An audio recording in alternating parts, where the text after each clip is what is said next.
सुप्रभातम। जयराम के सरवानी inter college कन्हारपुर Prayagraj के online कक्षा में बच्चों का आपका पुनः स्वागत है।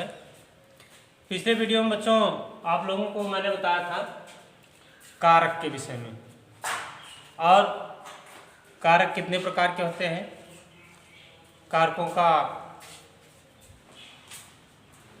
कारकों की परिभाषा इत्यादि हमने बताया था। और अब हम उस कारक को इस सारणी के माध्यम से भी समझ सकते हैं।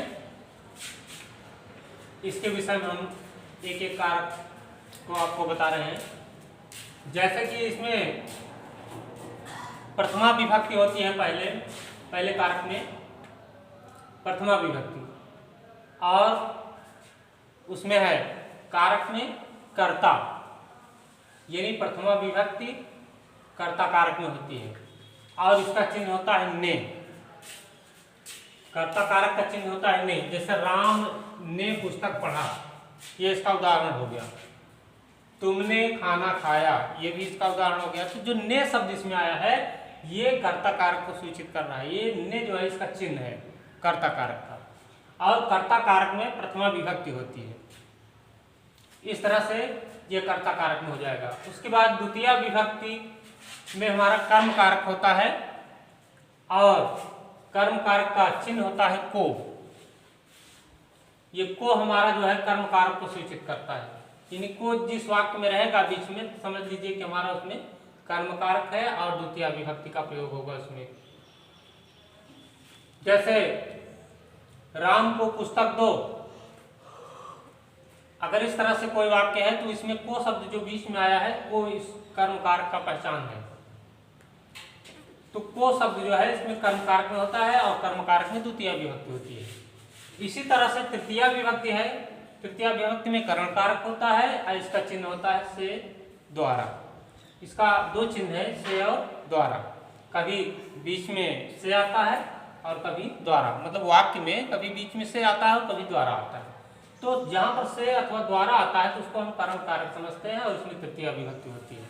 तृतीय विभक्ति का प्रयोग उसमें होता है। अब उसी तरह से चतुर्थी विभक्ति में संप्रदान कारक होता है। ये इसका चिन्ह होता है को के लिए। इसका भी दो चिन्ह है, कभी वाक्य में को आता है और कभी के लिए होता है। जैसे राम को पुस्तक दो या राम के लिए पुस्तक दो, तो को या के लिए दोनों का अर्थ एक ही है, और दोनों चिन्ह जो है संप्रदान के अंतर्गत ही होगा, और इसमें चतुर्थी विभक्ति होगी। और अगला जो है पंचमी विभक्ति का हमारा, इसमें जो है अपादान कारक होता है। इसका चिन्ह होता है से या अलगाव के अर्थ में। कभी से आएगा वाक्य के बीच में और कभी अलगाव के अर्थ में, यानी अलग होना प्रतीत होगा। तो जहां पर इस तरह से चिन्ह आते हैं उसमें हम समझते हैं कि इसमें अपादान कारक है, और उसमें पंचमी विभक्ति का प्रयोग किया जाता है। तो इसमें जैसे कोई भी उदाहरण है, जैसे पेड़ से पत्ता गिरता है तो उसमें से आ गया। राम घर से अलग हो रहा है, या विद्यालय से घर जा रहा है, या घर से विद्यालय आ रहा है, अलगाव यहाँ पर प्रतीत हो रहा है। तो इसमें जो है अपादान कारक होगा, और अपादान कारक में पंचमी विभक्ति होगी। और अगला जो कारक है षष्ठी विभक्ति में संबंध कारक है। संबंध कारक का चिन्ह होता है का, की, के। जैसे ये वाक्य के बीच में का शब्द आता है, जैसे राम श्याम का भाई है, तो यहाँ राम और श्याम के बीच में का शब्द जो है ये संबंध प्रकट कर रहा है दोनों में। तो ये चिन्ह हो गया संबंध कारक का, उसमें षष्ठी विभक्ति होगी। जैसे सीता गीता की बहन है, यहाँ की शब्द आ गया, और ये स्त्रीलिंग में है और ये पुल्लिंग में है। तो कभी का आएगा पुल्लिंग में, और ये की आएगी स्त्रीलिंग में हो जाएगा। अब के कभी आ जाता है, वे राम के भाई हैं, अगर के आ जाता है तब भी यहाँ पर संबंध को प्रकट कर रहा है, इसलिए संबंध कारक है, तो इसमें षष्ठी विभक्ति होगी। अब अगला है सप्तमी विभक्ति अधिकरण कारक, यानी अधिकरण कारक में सप्तमी विभक्ति होगी और इसका चिन्ह होता है में, पे, पर। कभी वाक्य में में आता है, कभी पे आता है, कभी पर आता है। जैसे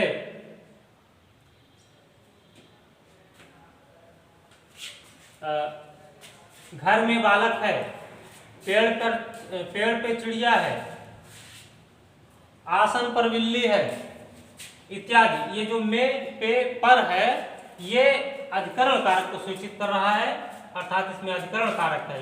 जहां पर जिस वाक्य में ये चिन्ह प्रकट होते हैं, दिखाई देते हैं, तो उसमें अधिकरण कारक होता है और वह सप्तमी विभक्ति में होता है। तो ये हमारा जो है कारक है। और लास्ट में संबोधन होता है। संबोधन में कोई भी विभक्ति नहीं होती। संबोधन जो है इन विभक्तियों से अलग है, क्योंकि संबोधन और संबंध हमने बताया था बच्चों कारक का वर्णन करते समय कि क्रिया के साथ जिसका साक्षात संबंध होता है उसे ही कारक कहते हैं। तो हमारा जो संबंध है और संबोधन है, इन दो कारकों का क्रिया के साथ साक्षात संबंध नहीं होता है, इसलिए कारक की श्रेणी में नहीं आते हैं। लेकिन हमें इसको दर्शाना इसलिए आवश्यक है क्योंकि ये हिंदी में 8 विभक्तियां होती हैं और संस्कृत में 7, इसलिए हमने यहाँ पर इसको दिखाया है। तो हमारी कुल मिलाकर के संस्कृत में जो विभक्तियां होती हैं 7 होती हैं। और ये संबोधन जो है इसका भी एक चिन्ह होता है, इसको हम हे, अरे, भो इत्यादि से दर्शा सकते हैं। तो वाक्य में आता है जैसे हे बालक, अरे बालकों या भो बालक, इस तरह से आता है शब्द, तो हम उसको संबोधन समझते हैं। संबोधन इसमें हिंदी सब्जेक्ट में आपका इसमें अष्टमी विभक्ति में हो जाता है, लेकिन संस्कृत में केवल सप्तमी विभक्ति होती है, इसलिए यहाँ पर हम अष्टमी नहीं दर्शाएंगे। तो ये 7 विभक्तियां होती हैं। कारक 6 हमने बताया था अगले वीडियो में, और विभक्तियां 7 होती हैं। और ये इसका चिन्ह है और ये कारक का नाम है। इस तरह से आपकी कारक श्रेणी कारक सारणी है और इसके माध्यम से हम कारकों को अच्छी तरह से समझ सकते हैं। और फिर आगे आपको हम विभक्तियों का प्रयोग बता रहे हैं। हाँ, अब यहाँ पर हम देखते हैं विभक्तियों का प्रयोग किस तरह से होता है। प्रथमा विभक्ति सबसे पहले होती है और उसमें कर्ता कारक होता है। और इसका नियम है कर्तृवाच्य के कर्ता में प्रथमा विभक्ति होती है। प्रथमा विभक्ति यानी कर्तृवाच्य के कर्ता में होती है। इसका उदाहरण है राम पुस्तक पढ़ता है, यह आपका कर्तृवाच्य। कर्तृवाच्य ऐसा वाक्य जिसमें कर्ता की प्रधानता होती है। यहाँ पर कर्ता राम है, पुस्तक पढ़ने का काम राम कर रहा है, इसलिए राम करता है, इसलिए पूरा वाक्य जो है कर्तृवाच्य में है। तो राम पुस्तक पढ़ता है, तो इसका अनुवाद होगा रामः पुस्तकम पठति। जो यहाँ पर रामा शब्द आया हुआ है ये कर्ता है, तो इसमें प्रथमा विभक्ति होती है। तो ये कर्तृवाच्य का वाक्य है, कर्तृवाच्य के कर्ता में प्रथमा विभक्ति। और दूसरे नियम के अंतर्गत यहाँ पर दिया है कर्मवाच्य के कर्म में प्रथमा विभक्ति होती है। अब यहाँ कर्मवाच्य के कर्म में किस तरह से होती है, यहाँ दिया है जैसे उदाहरण राम के द्वारा पुस्तक पढ़ी जाती है। राम के द्वारा पुस्तक पढ़ी जाती है, तो ये आपका जो है कर्मवाच्य हो गया। यहाँ पुस्तक पढ़ने की बात हो रही है, पुस्तक कर्म है, इसलिए कर्मवाच्य का है वाक्य पूरा। इसका अनुवाद होगा रामायण पुस्तकम पठते। तो इसमें जो आपका ये पुस्तकम शब्द दिया गया है ये कर्म है और पूरा का पूरा वाक्य कर्मवाच्य में।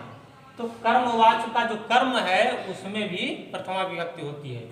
ये पुस्तकम जो है प्रथमा विभक्ति में है। अब तीसरा जो हमारा नियम है, संबोधन में भी प्रथमा विभक्ति होती है। संबोधन का जो वाक्य होता है जैसे है हे राम यहाँ बैठो, हे राम यहाँ बैठो।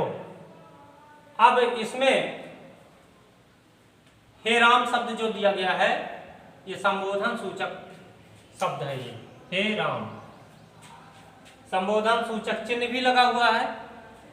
इस तरह से इसमें संबोधित किया जा रहा है राम को कि हे राम। तो हे राम इतना जो शब्द दिखाई दे रहा है ये संबोधन है और इसमें भी प्रथमा विभक्ति का प्रयोग किया गया है। और अगला जो हमारा नियम है चौथा, इसमें भी दिया है अव्यय के योग में प्रथमा विभक्ति होती है। जहां जिस वाक्य में हमको अव्यय मिलता है, अव्यय वाला वाक्य होता है, उसमें भी प्रथमा विभक्ति का प्रयोग किया जाता है। जैसे इसमें दिया है कृष्ण इस प्रकार से प्रसिद्ध है, कृष्ण इस प्रकार से प्रसिद्ध है, तो इसका अनुवाद होगा कृष्ण है इति प्रसिद्ध है।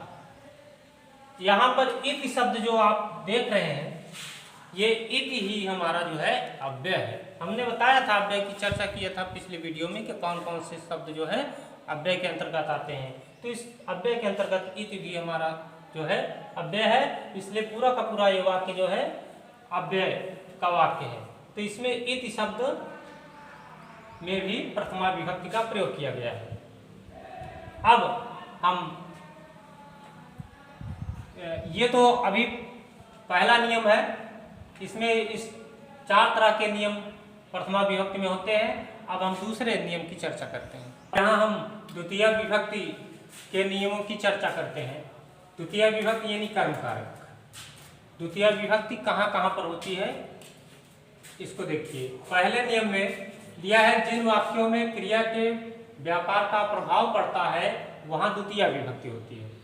अब जैसे ये इसका उदाहरण है, सह दुग्धम पिबति, यानी वह दूध पीता है। अब यहाँ पर क्रिया का व्यापार का यहाँ प्रभाव पड़ रहा है दूध पर, यानी दूध पीता है। यहाँ दुग्धम जो शब्द दिया गया है इसमें द्वितीय का प्रयोग किया गया है। एक तो क्रिया के व्यापार के प्रभाव के कारण द्वितीय का प्रयोग है, और दूसरा ये दुग्धम जो है नपुंसकलिंग में आता है इसलिए। और दूसरा है जैसे अहम प्रश्नम पृच्छामि, मैं प्रश्न पूछता हूँ, तो यहाँ प्रश्नम शब्द में भी द्वितीय का प्रयोग किया गया है। प्रश्नम भी नपुंसकलिंग में है और पूछने का की जो ये क्रिया है, इसका जो व्यापार है, इसका फल इस पे पड़ रहा है प्रश्न पर, इसलिए प्रश्न शब्द में द्वितीय विभक्ति का प्रयोग किया गया है। अहम प्रश्नम पृच्छामि। और दूसरे नियम में है गत्यार्थक धातुओं के योग में द्वितीय विभक्ति होती है। गत्यार्थक धातुएं मतलब गति करने वाली धातुओं के योग में द्वितीय विभक्ति होती है। जैसे यहाँ पर सिंहा वनम भ्रमति लिखा है, इसका अर्थ होता है शेर वन में टहलता है, शेर वन में टहलता है। तो यहाँ जो भ्रम शब्द दिया गया, भ्रम, ये भ्रम एक धातु है। भ्रमणति, भ्रमणता, भ्रमणंति, इस तरह से इसका रूप चलता है। अब यहाँ पर शेर वन में भ्रमण करता है या घूमता है, तो इसमें ये गत्यार्थक धातु है भ्रमति। और कहाँ पर यह भ्रम कर रहा है, मतलब भ्रमण कर रहा है वन में, तो इसमें वन शब्द में द्वितीय विभक्ति का प्रयोग किया गया है, क्योंकि वन के साथ जो है भ्रम धातु का प्रयोग किया गया है। यह भ्रम धातु जो है गत्यार्थक है, इसलिए ये इस वनम में द्वितीय विभक्ति का प्रयोग किया गया है। और इसी तरह अगले नियम में द्विकर्मक धातुओं के योग में द्वितीय विभक्ति होती है। द्विकर्मक धातुएं होती हैं 16 प्रकार की। जो 16 प्रकार की धातुएं होती हैं इसको द्विकर्मक धातुओं के अंतर्गत गिना जाता है। इसमें यहाँ पर हमने पूरा नहीं लिखा है, और शार्ट में यहाँ बताया है दुह, याच, पाच, दंड, रुद्ध, प्रच, चीव, ब्रू, सास, मत, मुष्ट, नि, ह्री, कृस, वाह, ये 16 प्रकार की धातुएं हैं। और इन 16 प्रकार की धातुओं के योग में भी द्वितीय विभक्ति होती है। यहाँ पर जिन धातुओं का हमने अभी यहाँ पर चर्चा किया, उन धातुओं के अंतर्गत कोई भी धातु अगर किसी भी वाक्य में होती है तो उस धातु के योग में द्वितीय विभक्ति का प्रयोग किया जाएगा। अब चौथा जो नियम है इसमें है आधि, आस्था, सेन। आधि जो है उपसर्ग है, आस्था ये धातु है, आस्था माने बैठना होता है, सिंह माने सोना। इसके भी योग में द्वितीय विभक्ति का प्रयोग किया जाएगा। इसका उदाहरण है रामः सिंहासनम अधितिष्ठति। इसका अर्थ होता है राम सिंहासन पर बैठते हैं। तो यहाँ जो तिष्ठत के पहले अधि लगा है अधितिष्ठत, तो अधि ये उपसर्ग है। तिष्ठति धातु है, तिष्ठत धातु के पहले अधि लगा है, अधि उपसर्ग है। तो जिस धातु के पहले अगर अधि लगा है तो उस धातु के योग में भी द्वितीय विभक्ति होगी।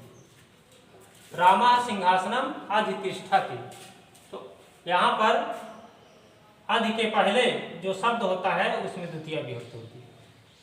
ये धातु है, धातु के पहले अधि है और अधि के पहले जो शब्द होगा उसमें द्वितीय विभक्ति का प्रयोग किया जाएगा। तो रामा सिंहासनम अधितिष्ठति, राम सिंहासन पर बैठते हैं। इसी तरह से दूसरा इसमें उदाहरण है सह पर्यंकम अधिसेते। वह पर्यंक मन पलंग होता है, खाट, वह पलंग पर सोता है। तो यहाँ सेते, सेते माने शयन करना और अधि उपसर्ग लगा है अधिसेते, तो यहाँ पर हो गया अधि के पहले जो पर्यंक है तो पर्यंक में द्वितीय विभक्ति हो गई। यहाँ अनुस्वार दिया है पर्यंकम, पर्यंकम में द्वितीय विभक्ति हो गई। तो जैसे सिंहासनम वैसे पर्यंकम, तो ये दोनों जो है अधि वाले उपसर्ग के साथ में है, इसलिए इन दोनों शब्दों में द्वितीय विभक्ति का प्रयोग किया गया है। तीसरा जो है जैसे मुनि आसनम अध्यास्ते, ये भी अधि उपसर्ग का ही उदाहरण है। मुनि आसनम अध्यास्ते, मुनि आसन पर बैठते हैं। तो आस्ते, आस्ते माने, आस्ते जो है आसन से संबंधित है, यानी आस्ते माने बैठते हैं, इसमें भी अधि उपसर्ग का प्रयोग किया गया है। और इसके पहले जो आसन शब्द है इसमें भी आसन का आसनम किया गया है, यानी अनुस्वार लगा करके, इसलिए आसनम में भी द्वितीय विभक्ति का प्रयोग किया गया है। तो अधि, अस्था और सिंह के योग में भी द्वितीय विभक्ति का प्रयोग किया जाता है। और अब हम पांचवें नियम पर चलते हैं। पांचवा नियम है अभिता परिता समया निक्सा हा प्रतियोगे द्वितीय, मतलब हा प्रति, अभिता परिता समया निक्सा हा और प्रति के योग में भी द्वितीय विभक्ति का प्रयोग होता है। अभिता माने होता है एक ओर, परिता माने चारों ओर, समया माने, समया माने, समय और निक्सा दोनों एक ही है। समया निक्सा यानी पास में, हा माने हाय और प्रति, प्रति माने प्रत्येक, तो प्रति के योग में भी द्वितीय विभक्ति का प्रयोग होता है। अभिता परिता समया निक्सा हा प्रति के योग में भी द्वितीय विभक्ति का प्रयोग होता है। इसका भी हमने उदाहरण यहाँ पर नहीं लिखा है जगह न होने के कारण, फिर भी मैं बता दे रहा हूँ। अभिता माने एक ओर, जैसे नदी के एक ओर वन है, तो नदीम एकता वनम अस्ति, इस तरह से हो जाएगा।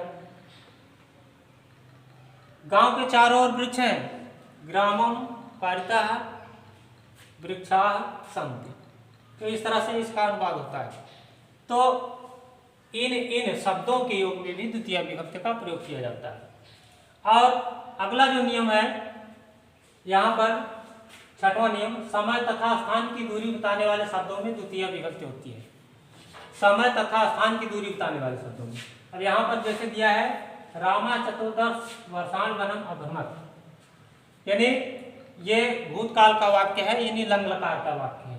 तो रामा, राम चतुर्दश वर्षाण, चतुर्दश माने 14 वर्षाण माने वर्षों तक, वनम माने वन में, अभ्रमत माने भ्रमण करते रहे।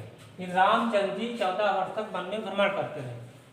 अब यहाँ समय बताया गया है आपका, चतुर्दश वर्षाण, कितने वर्षों तक भ्रमण करते रहे? 14 वर्ष तक। तो यहाँ समय को सूचित किया जा रहा है।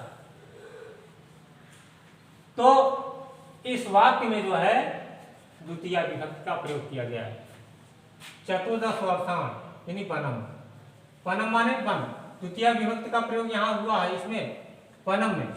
और इसके पहले आपका ये संकेत कर रहा है समय कि चतुर्दश वर्षाण 14 वर्षों तक कहाँ भ्रमण करते रहे? वनम, इसलिए वनम में द्वितीय विभक्ति होगी। इस तरह से आपका दूरी वाचक कोई भी वाक्य होता है तो उसमें भी द्वितीय विभक्ति का प्रयोग किया जाता है। इसी क्रम में और भी आपके नियम हैं तृतीय विभक्ति का, चतुर्थी, पंचमी, षष्ठी, सप्तमी इत्यादि का। तो इसकी चर्चा हम अगले वीडियो में करेंगे। तब तक के लिए नमस्कार।